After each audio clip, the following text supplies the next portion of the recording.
ஹே அருள், நீ எவ்வளோ ஆசையாக பிஎஸ்சி ஃபிசிக்ஸ் ஜாயின் பண்ணியிருக்கேன்னு எனக்கு தெரியும். அதே ஆசை காலேஜ் முடிக்கிறப்ப வெறுப்பாக மாறப்போகுதுன்னு உனக்கு தெரியுமா? இப்போ கோடிங் பற்றி ஒன்றுமே தெரியாது உனக்கு. காலேஜ் முடிச்சதுக்கப்புறம் உன் ஃப்யூச்சரே கோடிங் பேஸ் பண்ணி தான் இருக்குதுன்னு சொன்னால் ஏதோ வளர்றன்னு தோணுதில்ல? தோணும்.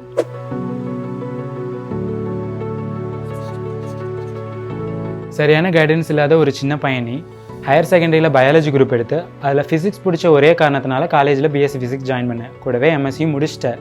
அப்போ உனக்கு தெரியல எடுத்த டிசிஷன் எந்த அளவுக்கு சரின்ட்டு. எடுத்த டிசிஷன் சரியாக தப்பான்னு தெரியறதுக்குள்ளேயே காலேஜும் முடிஞ்சு போச்சு.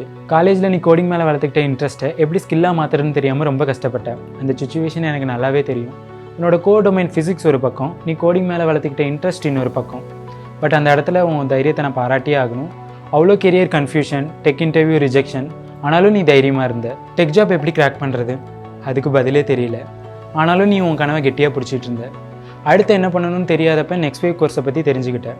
உடனே ஜாயின் பண்ணி அப்ஸ்கில்லிங் பண்ணவும் ஆரம்பித்தேன். பேசிக்லேருந்து கோடிங்கும் கற்றுக்கிட்டேன். நீ கோடிங் மேலே வச்சுருந்த இன்ட்ரெஸ்ட் கொஞ்சம் கொஞ்சமாக லவ்வாக மாறிச்சு. எந்த அளவுக்கு? You spend 77,591 minutes for learning coding in 2023. அது மட்டும் இல்லாமல் நீ 2023 டாப் ஸ்டூடெண்ட்டாக நெக்ஸ்ட் வேல ஃபியூச்சரும் ஆனேன். நான், அதாவது உன்னோட ஃபியூச்சர் செல்ஃப், மெமட்டோங்கிற சாஃப்ட்வேர் கம்பெனியில் ஃப்ரண்ட் அண்ட் டெவலப்பராக ஒர்க் பண்ணிகிட்ருக்கேன். தம்பி, இந்த இடத்துக்கு வரது ஒன்றும் அவ்வளோ ஈஸி கிடையாது. ரொம்ப கஷ்டப்படணும். But one day you will reach here. ஒன்று மட்டும் எப்பயுமே ஞாபகத்தில் வச்சுக்கோ, யூ கேன் டூ இட். அம்மா சந்தோஷத்தில் அழுது என்னைக்கோன்னு பார்த்துருக்கியா? December 30, 2023 அன்றைக்கி பார்ப்பேன்.